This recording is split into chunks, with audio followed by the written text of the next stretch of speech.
तो मैट्रिक्स की एक इम्पॉर्टेंट प्रोफाइल के बारे में डिस्कस करने जा रहे हैं। ठीक है, ये हर साल ही जेईई मेंस में आती है। इनफैक्ट 3-4 बार अलग अलग पेपरों में एक एक क्वेश्चन आ जाता है। बहुत आसान होता है। आपको प्रॉपर्टीज ऑफ एडजॉइंट आनी चाहिए। इसमें सारी एडजॉइंट की प्रॉपर्टीज मैंने एक जगह लिख रखी हैं। अगर आपको नहीं आते तो हम सीधा क्वेश्चन पे आते हैं। क्वेश्चन में एक मैट्रिक्स ए दे रखी है, उसका ऑर्डर 3 दे रखा है और उसके डिटर्मिनेंट की वैल्यू -2 दे रखी है। आपको इस एक्सप्रेशन को इवैल्यूएट करना है, राइट। स्टार्ट करते हैं। देखो, कुछ टाइम के लिए मैं इस वाले एक्सप्रेशन को x मान लेता हूँ, इस मैट्रिक्स को। तो ये मेरे को बेसिकली मॉड ऑफ 3x का डिटर्मिनेंट निकालने को बोल रहा है। ठीक है, तो वो आ जाएगा 3n विच इज़ 3। n क्या इसका ऑर्डर होता है ना मैट्रिक्स का, ये आ जाएगा। अब x क्या है, तो प्यारे दोस्त x मेरे पास adjoint of -6 times adjoint of 3a है। ठीक है, adjoint of some -6 adjoint 3a को, इसको मैं अगर मैट्रिक्स b मान लूँ कुछ टाइम के लिए, ठीक है, तो ये डिटर्मिनेंट ऑफ एडजॉइंट b हो जाएगा। और इसका फॉर्मूला लिख रखा है, वो क्या होता है, डिटर्मिनेंट b की पावर n-1, n 3 है तो ये b² हो जाएगा। ठीक है, तो ये हो जाएगा -6 टाइम्स एडजॉइंट ऑफ 3a का स्क्वायर।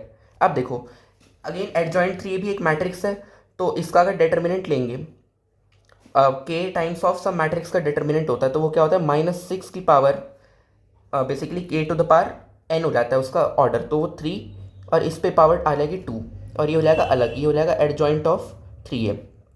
ठीक है, अब इसको थोड़ा सिंप्लीफाई किया तो इसको हम -6 का होल क्यूब इस -6 क्यूब उसका whole square, it's 6 to the power 6। ठीक है, एडजॉइंट ऑफ 3a। अब देखो, mod of basically determinant of adjoint of some matrix, इसको सी मैट्रिक्स मान लिया 3a को कुछ टाइम के लिए, तो mod determinant of adjoint C, उसके बाद अपने आप हो गया क्या, mod of 3a to the power,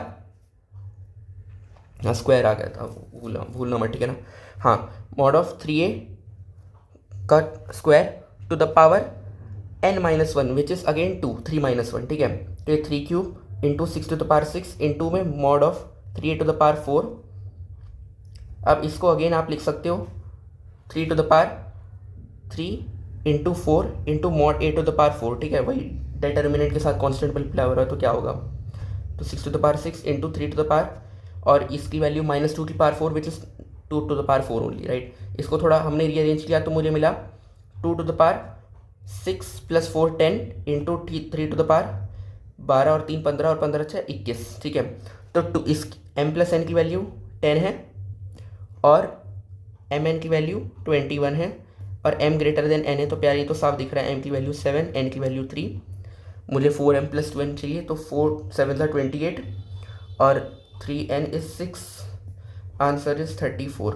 प्यारे दोस्त, ऐसे ही करना है आपको, ठीक है ना। आप जो बड़े बड़े मैट्रिक्स हैं उनको एडजॉइंट है कुछ भी, उनको छोटा एक मैट्रिक्स मानो एंड देन आप सॉल्व करो, तो आपके पास आपका सोल्यूशन आराम से आ जाएगा। तो थैंक यू सो मच। कोई भी आपको अगर मेरी टीचिंग में इंप्रूवमेंट लगता है तो आप प्लीज़ कमेंट करके बताना। All the best for your JEE mains.